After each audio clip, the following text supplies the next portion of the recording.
Next, from Springfield, Republican House members Grant Worley, Mark Batnick, and Keith Wheeler hold a press conference to discuss their bill that would amend the State Officials and Employee Ethics Act in order to combat sexual harassment and other ethical issues in the office.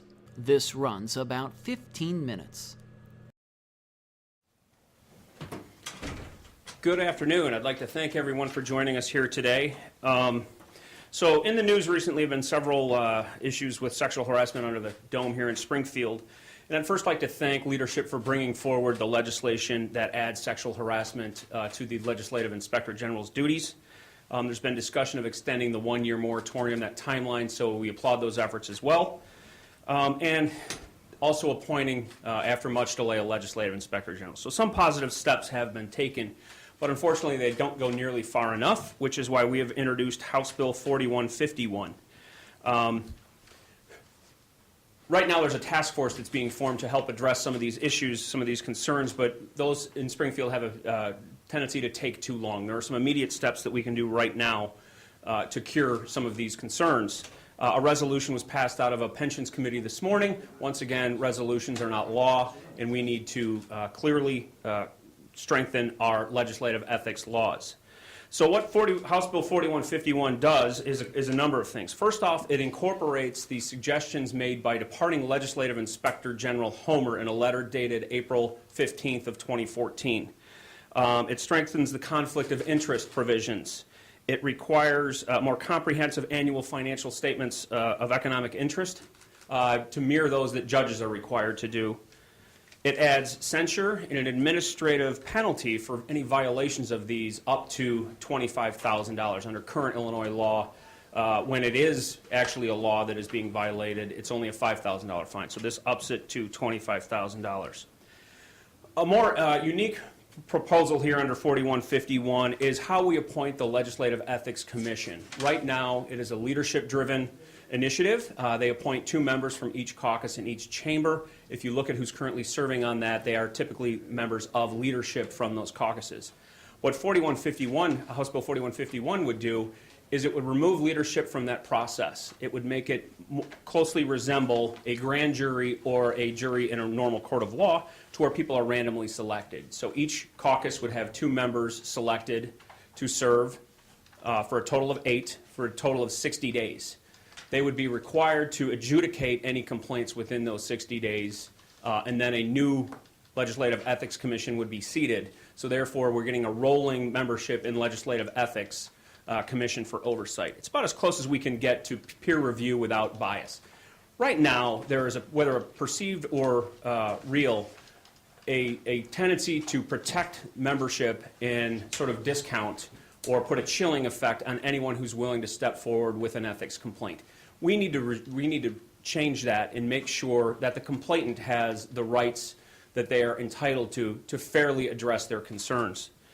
Another thing it does is for the members, or for the Legislative Inspector General, it renames it. That's a technical thing in nature, but it also removes the requirement that they have state, county, or local jurisdictional experience and makes it simply federal. Once again, there are highly ethical people that serve in all levels of government in Illinois, but we have this appearance of conflict here. And if we can remove that by getting people with federal experience appointed, it takes any political process or potential political process, it removes it, it diminishes it. It also adds posting requirements. So in everyone's area of employment, there's normally things posted for employment, such as what your rights are under the Fair Labor Practices Act, things like that, hours required, things like that. This would put there a posting requirement, how to file an ethics complaint and whom you file an ethics complaint with. It's important that we make this process as easy and as transparent as possible for any state employee to go ahead and file an ethics complaint. Anything to add? I'll add some briefly. I'm certainly supportive of the bill and many of the other things that are coming up right now. But I want to say that this isn't just about sexual harassment. I think if I could walk away with one thing from this is that the lack of accountability on all levels in this building is stunning, whether it be the way we spend our money, sexual harassment, ethics, campaign finance. The lack of accountability is absolutely stunning. Okay. So with that, we'll open, No, good. with that, we'll open it up to any questions. Why do you think the IG post was vacant for all these years? I can only speculate on that. I believe, I have my own personal beliefs on that, but why they actually didn't go through the process, I don't know. I can say that I know members of the House Republican caucus did offer up several names to fill that vacancy. Why the other caucuses didn't, I can't speak to what they did, but I do know that our membership did offer names in trying to get that vacancy filled. Do you think with even the letter from Homer mentions the Metra scandal from 2014, that seems to be about the time that we stopped having oversight, right? I would say that good investigative journalists such as yourself might be able to put that connection together. Explain a bit more about the 60-day Right. issue here and bringing in a kind of a rotating. So right now, these 26, 27 complaints, whatever the number may be, or any complaint, has just been sitting literally on a desk or in a binder somewhere with no response to it. We want to get this process as fair and transparent as possible. And right now, when you have 8 members permanently assigned to this that are predominantly from leadership, if not all are from leadership, we need to change that. That puts a chilling effect on anyone that's going to bring forward a complaint. They need to, the person, the victim, the person making the complaint needs to have the clearest and most ethical path for their issue to be resolved. And so by putting these members in on a 60-day rotating basis, it takes that element away of well, I know if I'm going to complain, I'm just complaining to leadership, and where's that going to go? Or there could be repercussions. I mean, we have slapback laws and things like that, but that still puts a chilling component over any victim, and we need to remove that. They need to have a path that's transparent, fair, and is going to be adjudicated as efficiently and lawfully as possible. So, I mean, essentially you're saying those who make complaints, should they be updated on where their complaint is? Because we heard, recently last week with the sexual harassment allegations, those were filed like a year ago, and the individual didn't hear anything about it. Correct. So they absolutely do, and that's where I do applaud the appointment of a legislative, it's temporary legislative inspector general. So hopefully that's one of the things that she accomplishes post haste. But they should get an update, and we do not know what the subject matter of those complaints are. It could be sexual harassment, it could be campaigning on state time, it could be any number of things. But they still deserve a prompt response, and for them to just languish, some for years, is completely inexcusable. So, Representative Benning, what, you say first, how long have you been in? And when you say that the level of accountability here is basically abysmal, give us some examples that kind of shock Sure. you. I was I'm on the Audit Commission. I've been in 2.5 years, Mark Batnick, 97th District. I've been on the Audit Commission now, I think I just had my 4th hearing. And at the last hearing, we had an audit of NRI. Now, this wasn't an audit of NRI Part 1 that had massive scandals. So you had NRI Part 1 with all the scandals, and I believe it was the Violence Prevention Association or Authority that handled the money from NRI for that. Big scandals. They move it to ICJA, Illinois Criminal Justice Information Authority. So this is a hot potato. They take that money and we move it over here. The previous administration directed ICJA not to follow their own federal regulations when giving out grant money. Lo and behold, again, there's massive scandals. And it's being conflated into one as if this new audit is part of the old audit. It's not. And if you look at the people who are on the board of directors at ICJA, I mean, it's a who of among Illinois politics. And when I'm on the Audit Commission, I have somebody come in. I'm getting the same repeat thing here in Audit Commission. It's like, it was the old director. Holy cow, it was bad. They fall on the sword. We're going to do this, this, and that. And then I look up the old director's name. They're somewhere else in government. So today, so that was last veto session. Today, this morning, I'm in Audit Commission, and I find out that there's a law that requires us to do a report on the effectiveness of EDGE credits annually.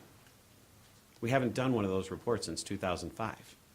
And I've been somebody that's been critical of the previous EDGE program. It would have been nice over the last 10 years to know whether all the money that we gave to all those corporations was worth it.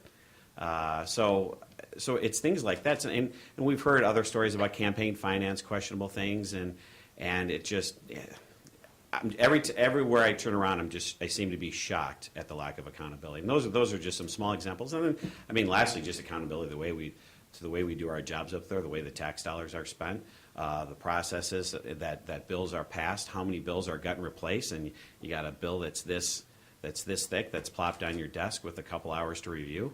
I don't think any of those things are good government accountability measures. So I hope that answers your question clearly enough. It shines a light on a lot that people wouldn't know. How would this legislation address it? Would it address it, in your view, marginally, totally? Sure, I think I don't think everything can be addressed in Representative Worley's legislation, but Representative Worley's legislation does address more than just the sexual harassment component. It addresses everything about the Inspector General's position. And then just the fact, I mean, there's your accountability. We haven't had an Inspector General for a couple of years. So I think all those things combined are a start. And I'm kind of hoping that this has a little bit of a snowball effect, that this leads to something else and some other things. So this affects a lot. It doesn't affect everything that I'm referring to, but it certainly affects quite a bit of it. Have either of you seen any kind of, instances of harassment? Have you seen any ethical violations? Can you provide examples of that? And maybe also, when it comes to harassment, what are you guys going to do individually, within your offices, with your staffers, with your colleagues to call out such behavior? Sure. I'm gonna answer it as best I can. I have not seen anything myself firsthand, and this whole thing made me kind of think of what my own code should be. And I think if I did see something firsthand, it needs to be reported. If you see something secondhand, it needs to, the person, if somebody tells you something that happened to them, so you're getting it secondhand, those people should be encouraged to report it, and you should help them in any way you can. If you get something third hand, at that point, it's kind of a rumor, and I'm not sure, what you can do at that level. But I've kind of put in my own little protocol of what I'm going to follow in terms of dealing with those specific situations. Yeah. So I too have not firsthand seen anything. I'm one of those individuals that decides not to really stay on campus too much during the evening for just these reasons. Springfield has a well-earned reputation, so I am not out in that environment where most of these sexual harassment in nature are more prevalent. As far as what we are going to do forward, it's continue to do things like this. Wherever we see unethical behavior, and this, to be honest with you, the fact that this office was vacant I was dumbfounded by. When I first learned of it. So whether we're talking about the criminal investigation of our Auditor General, or this lapse here in oversight, or the ethics or the Audit Commission, is we need to continue to ask all of you to bring these things to light. Springfield desperately needs to be cleaned up, and right now we don't know what we don't know, but every time we learn something, we're going to try to collectively seek a cure for it. Yeah, to answer your question, no, I've not seen anything firsthand myself. The lack of thought that goes into what we do here, the knee-jerk reactions that occur, seem to be our response to almost everything. And we get into these kind of crisis situations like now, and all of a sudden, the speaker delivers a bill. I would like to see us take a more thoughtful process on most of these things. I think filing a bill like this, which may not go anywhere this week, it probably won't. But it does give us a chance to talk about what's happening in a way from a different perspective that we can collaborate on into future processes that will make something that would be more comprehensive, more concrete, maybe incorporate some best practices from other places, what other states have done. I would like to take that and then use that as a model for how I'd handle things in my own office and in my own business, frankly. So that's where I'm looking to get to. And then finally, the legislation that's proposed here and the thought of doing annual training, is that necessary shouldn't grown adults know what sexual harassment looks like? I'll step on that landmine real quick. They should. I think there also tends to be some gray areas where one of the things that I think that has come to light is some people don't realize the influence of the power of their position, and that needs to be looked at in a different way than just what kind of normally happens. So I think it is a little bit different for legislators than just good behavior, and it's a good conversation for us to have, and I'm looking forward to the training. If I may. In a previous lifetime, I used to teach people how to fly, and I know you're not going to learn something correctly the first time every time. And it's also a generational thing to where people that may have grown up in the 50s, 60s, and 70s see things a little bit differently than those that might be a little bit more younger in the age scale. So refreshing training on pretty much anything is a good idea. I have no problems with annual training or things like that. But with that, we are in session, so we need to get upstairs. Thank you all for your time. Appreciate it.